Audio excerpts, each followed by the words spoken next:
Emily Toledo. That's Mitch Campbell.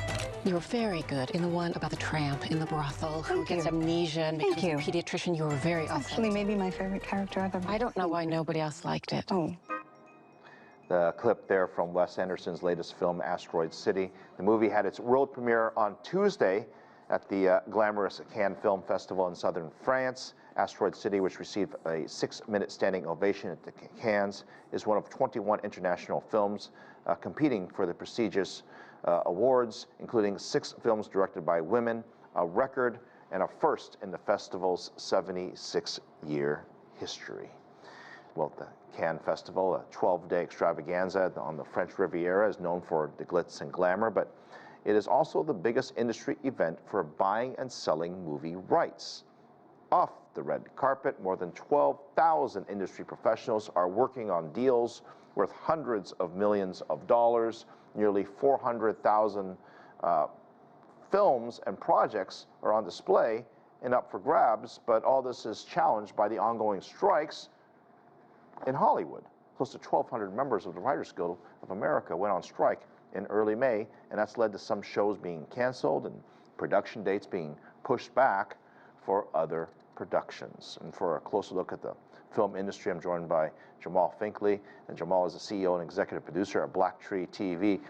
Good to see you and welcome to the show. So I had the chance to be at this film festival a few years ago, and I can tell you that it is a very strange event in that you have all these high-profile people who are celebrities, then you have some regular people, and then you have some industry people who are trying to make a name for themselves, all kind of mingling amongst themselves.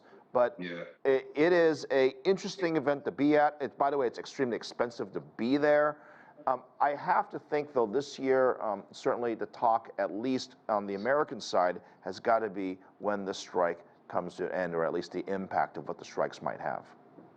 Yes, for sure. I mean, it's definitely playing off of each other. I mean, first, everybody's glad to see Cannes being back in full stride and feeling a lot more regular than it has the last couple of years. It's a lot more glitz and glamour in the air than people worrying about getting sick and everything. So I think everybody's excited to see that, and they're definitely excited to see the movies like Asteroid City, starring Scarlett Johansson, who got like a full 6-minute standing ovation after the screening, and Monster from Japan, and Tiger Strike from Malaysia. You spoke about all these films from around the world, and it's definitely a celebration of that. I mean, you got Killers of the Flower Moon, and of course, The Breaking Ice from China.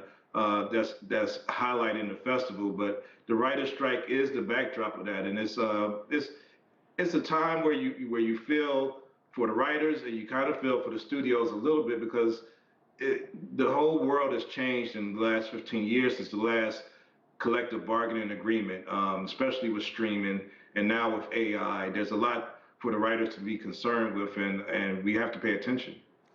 There was talk even a decade ago that as a lot of production moved away from Hollywood into places like Malaysia and Thailand and China and everywhere else around the world, that there would be jobs in jeopardy. In other words, filmmakers were moving their productions to basically a lower cost production area. Some even said Canada, for example, was competing for jobs with the US when some of the production went up to Vancouver, BC, and Toronto. So how much of that has changed fast forward to where we are today? Is it the same concerns, again, of offshoring production or competing with new technology that's coming into place? What's the real issue? Well, some is the very new technology where we talk about ChatGPT and the use of production companies for writing scripts and stuff using artificial intelligence. And some of it is a little bit older technology. When the last Writers Guild strike happened 15 years ago, Netflix was still sending out CDs, and now streaming has become a way of life, especially after the pandemic. And we have, it's like they're playing off of each other. There's so many new jobs for writers because there's so much more streaming platforms and more avenues for content, for stuff to write on. But then the metrics, the mathematics, the payout for writers has changed because they're used to appearance and residuals from reruns. And well, I was going to say the old formula, which, as you said, residuals, reruns. That was the old formula, that I write a script and I get to make money for the rest of my life. But in light of where we are today with streaming media and the amount of competition they are, I mean, is it fair to say that this model might be outdated? It's definitely outdated, but I mean, there's an argument for the writers for sure, and there's an argument for the studios.